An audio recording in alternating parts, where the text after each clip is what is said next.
A pesar que desde hace un par de semanas sabemos que la inflación en México se volvió a descontrolar de cierta forma, saliendo otra vez del rango establecido por el Banco de México como inflación saludable, este mismo Banco de México acaba de decidir seguir bajando sus tasas. En este video vamos a hablar sobre dos razones principales por las que el Banco de México tomó esta decisión a pesar de los datos de inflación. Vamos a hablar brevemente de lo que ya sabes, el impacto que esto tiene a tus ahorros y vamos a hablar también un poco sobre cómo esto no es completamente mala noticia. Vamos a ver la otra cara de la moneda y hablaremos de las buenas noticias que conlleva. Entonces van a continuar las bajadas en las tasas porque hoy jueves 26 de junio el Banco de México anunció su decisión de volver a bajar la tasa objetivo hasta 8%, lo que significa que ya es 2% menor de cómo empezó el año. Y como decía en la introducción, esta decisión viene a pesar de los datos de inflación que hemos visto recientemente, que la inflación volvió a salir del rango objetivo que establece el Banco de México de entre 2 y 4%.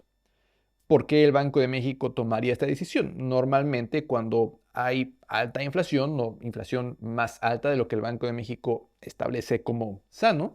lo que hace es lo contrario, o mantener las tasas o incluso subirlas, que es la razón principal por la que en años pasados vimos a la tasa tan elevada.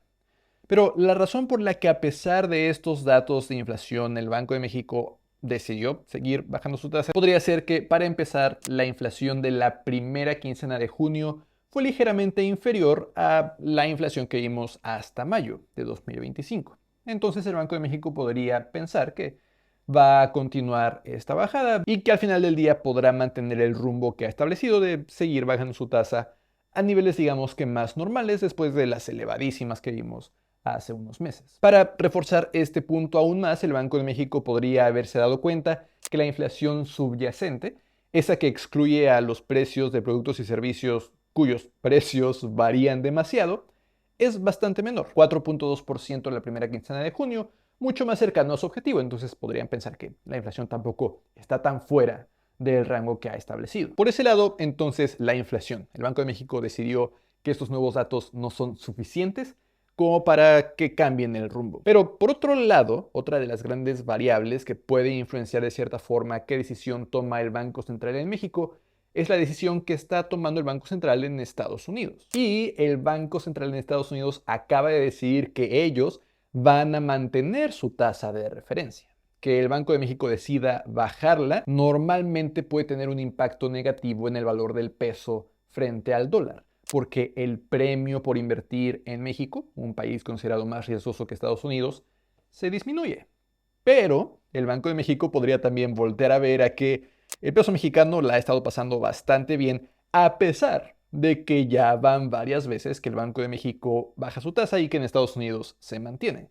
por diferentes problemas que Estados Unidos está teniendo y de los que platiqué un poco más en otro video que te voy a dejar ahí abajo en la descripción. Entonces, si ven que el peso de todos modos se mantiene fuerte,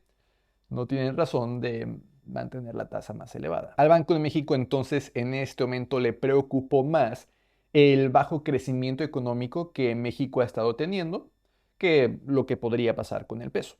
Si precisamente están bajando sus tasas, lo que están buscando es que el crecimiento económico en México se acelere. Porque si las tasas son más baratas, los préstamos son más baratos, la gente, los negocios, los bancos puede pedir prestado más dinero más barato y entonces hay más dinero circulando en una economía. Estas entonces podrían haber sido las razones por las que el Banco de México, a pesar de la inflación y de la decisión en Estados Unidos, decidió seguir bajando sus tasas, lo que por supuesto inmediatamente tiene un impacto en nuestros ahorros, sobre todo los que tenemos en CETES, que ya desde esta semana, desde el martes, incluso 2 días antes de la decisión de Banjico, estaban pagando 8% a 28 días, a 3 meses incluso por debajo de 8%. Entonces parece que ya sabía el mercado a dónde iban estas tasas. Podemos esperar entonces que la siguiente semana o terminen de bajar a 8% en todos los plazos o incluso continúen la bajada, como hemos visto precisamente los CETES han estado bajando, quizás anticipándose a las siguientes decisiones de Banjico un poco más rápido que la tasa de referencia misma. Y más allá de los CETES, por supuesto, ya también lo has estado viendo. otras instituciones, SOFIPOS y bancos, estarán bajando sus propias tasas. Si la tasa objetivo acaba de bajar, más fácilmente otras instituciones podrán decidir hacer exactamente lo mismo. Esto, como siempre, si has visto otros videos, ya sabes que siempre lo menciono, no significa que ya no debas de ahorrar en estas opciones. Por supuesto que no. Míralo de esta forma. Si tú ahorras tu dinero debajo del colchón o en una cuenta de banco sin rendimiento, estás perdiendo la inflación completa, 4.5% en este momento, año tras año. Pero si lo metes a CETES a 28 días, que en este momento paga 8%, no solamente no estarías perdiendo dinero, sino que en este momento estarías ganando un 3.5% por encima de la inflación. Y por supuesto, si encuentras una SOFIPO que en este momento quizás te paga más, como Nu o como Claro o como Story, estarás ganando aún más que eso. Sí, es cierto, este 3.5% de CETES por encima de la inflación es menor que lo que veíamos hace unos meses, pero obviamente siempre va a ser mayor que el mantener todo en efectivo y perder la inflación completa.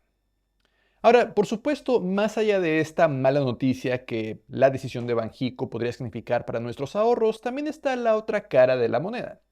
Sí, para los ahorradores esto puede significar menores tasas, pero como decía hace un momento, esta decisión también tiene por detrás el intentar estimular un poco a la economía, porque cuando la tasa objetivo baja, también suelen bajar las tasas que los préstamos cobran a las personas, las tasas que los bancos obtienen, que los negocios obtienen y por ende podríamos esperar que más personas gasten más dinero, que más negocios inviertan más en crecer más, lo que poco a poco puede traducirse en mayores ingresos para los trabajadores o mejores empleos y cosas por el estilo.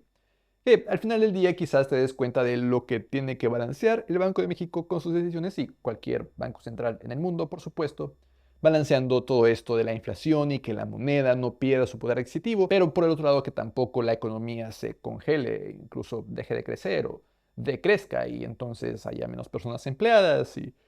es todo un rollo. Total, que espero que con lo que platicamos en este video tengas un poco más de contexto del porqué de esta decisión, de qué es lo que el Banco de México tiene que andar balanceando y por supuesto de que absolutamente nunca esto va a significar que debes de dejar de ahorrar en opciones como CETES o SOFIPOS o bancos que son seguros y que sí, estamos viendo que sus tasas van bajando, pero eso nunca va a significar que entonces ahora es mejor gastarte tu dinero en cosas que no necesitas. Espero, como siempre, que este video te haya sido de utilidad y nos vemos en la próxima.